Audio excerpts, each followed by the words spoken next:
Beginning of the move. Oh, goodness. Taking shots, shooting down at Ghost Bizzle. See some painful running into each other. A player from Tempo having to move simultaneously. Look at the layers here. He's going for it all right now. He's going for it all right now, getting a little bit lower, not to take some crazy fall damage. Cease with one. Chino now spectating as well. He's been eliminated. You see Sicarios is trying to build with whatever materials he has left. There you go. Builds a little one by one. One player close, only 4 in total remaining. Now, if you make it to the top 3, Lupo, you earn another point. Everyone knows that. Nobody wants to be the next one to drop right here. Skyros, you could hear someone else is popping a shield very close by. That'll tell you there's a lot of players stacked on top of each other. Is that still Sean up top? I believe it is. Oh, nobody wants to rotate. Nobody wants to move. And I don't blame them because the next placement is, like you said, it's an increase in points. It's gonna create slower play from these really competitive players. They know that placement right now is everything. Ladies and gentlemen, our top 4 here. The zone about to move. Everything we've seen will culminate in these final moments. Ghost Bizzle, one of the biggest names online of the Summer Skirmish up to this point, trying to bounce around, trying to see exactly where he can spot an opponent. The Storm slowly inching forward, everyone within just 1 or 2 walls of each other. It does not get more intense than this. Traps being placed, and now Lupo, this is it. This is the last move they've had to make.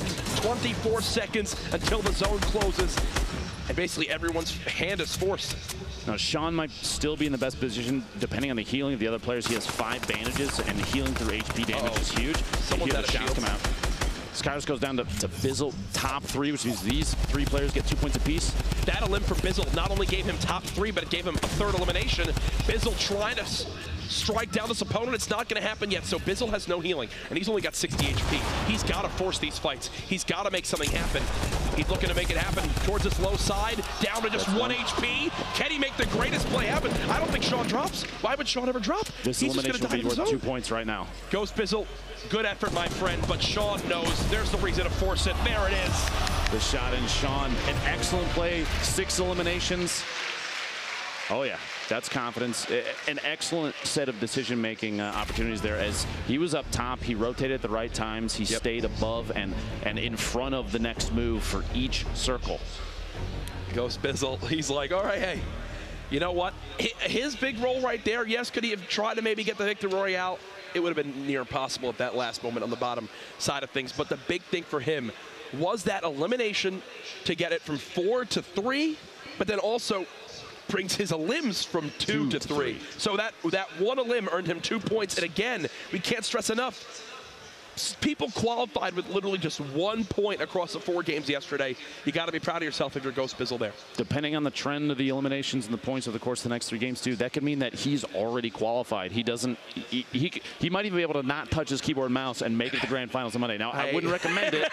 Please don't do that. I don't know I'm just about saying, that. based on trends from the previous games, he might be good to go for the grand finals on Monday. That's $1.5 million. That's a potential chance. That's the thing. Great ending there to that one. You see just how intense these games can be. So many players remaining in our final couple storms. We have some of the replays, though, of our highest eliminator from game 1. Ghost 8 in the crowd, getting behind him early on. And let's see how we made it happen. Keep in mind, too, a controller player, one of the fastest edits I've seen on a controller right there is, as I'm saying, one of the fastest edits, puts the window and takes the shot. Excellent decision-making skills from him, and some very aggressive gameplay in recent, which we haven't seen a whole ton of. When it was time to move, he was pushing on players that were building themselves into 1-by-1s almost fearlessly. I love to see it, and his loadout was consistent with what you would see from a lot of that's how he did it. Yeah. The rift to go, that makes sense. I was wondering how he wound up maneuvering early on. This was towards the end of this one. Try to make this elim happen, I believe. This gets stolen from, oh, yeah. Okay, that was, yeah, this gets stolen from him, if I'm not mistaken. Yep. Right there. Frustrating to say the least, as again, you see this packed venue, people just getting a little bit of a breather before game 2 starts on up. But we've got more replays to show you here. I believe this is SCDX Vibe? Indeed. Yes, it is, okay. This is who took that elimination from, yeah, there it is, and he gets the drop on 8 in the corner as well. He got wheels. This is in the basement underneath.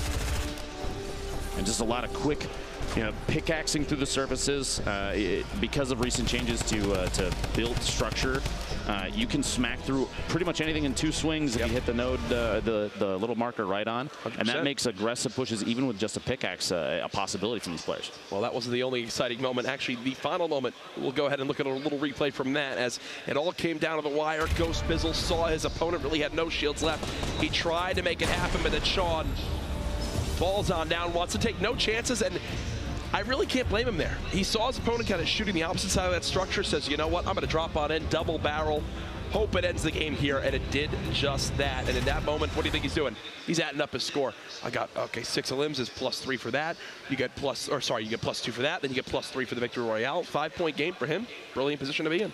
I'm going to be honest with you. I hate to be that guy, but that decision at the end there from Sean, granted, he doesn't know his opponent's HP remaining. He's at 75, which means he has 7 ticks from the storm before he goes out himself. He didn't necessarily have to push out. It only put him at 6 eliminations. It didn't get him an extra elim point. Maybe a risky choice. It was flashy. I like it. It was flashy. The one thing that you guarantee that it did do for him, though, is if it comes down to a tiebreaker, which with that many eliminations, it probably won't, but it gives him a little bit of an advantage. Yep. Nope, you'll love to see it. Sean winds up taking matters into his own hands there. Again, good effort from everybody in that first game. But either way, some fun stuff to kick off our night 2 of qualifiers so far.